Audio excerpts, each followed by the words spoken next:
voir dans ce cadre, sur les mannequins posés tous ensemble, alignés, pour moi c'est juste magique. C'est le fruit de le travail que j'ai fait en fait. Je vois un tout petit peu comme les roses du matin qui commencent à s'ouvrir et fleurir.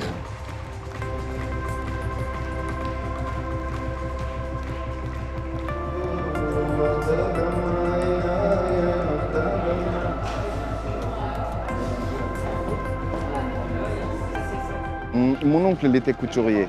Et du coup, cette passion, elle est ancrée en moi. Je me suis dit qu'il faut que moi, je choisisse ce métier et que je pratique ce métier-là. Montrer cette culture, ce mélange de culture de là-bas et ici. Il est très très fier. Il m'a dit que maintenant, il me dit que tu as raison de quitter ici parce que tu es installé vraiment dans la capitale de la mode et je te souhaite la plus grande réussite du monde.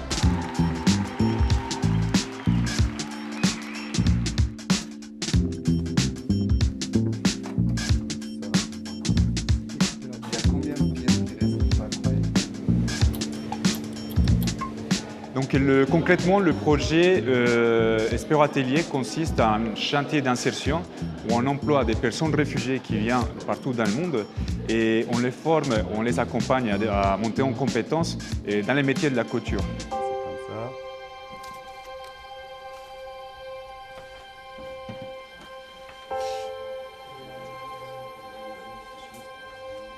Espero is my family, like second family.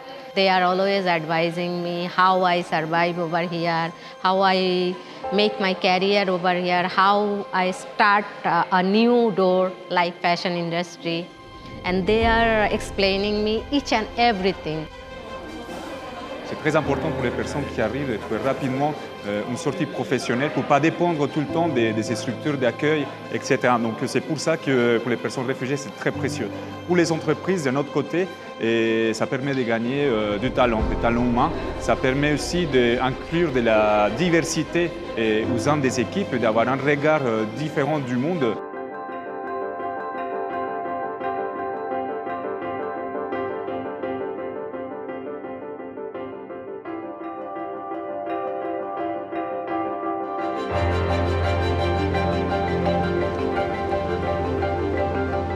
Peut-être que je montrerai un bon exemple pour les gens qui sont passionnés de l'art, que ce soit la mode, la musique, de la peinture, n'importe quoi comme art. Peut-être que ça pourra donner des idées, ça pourra l'inspirer, ça pourra donner du courage.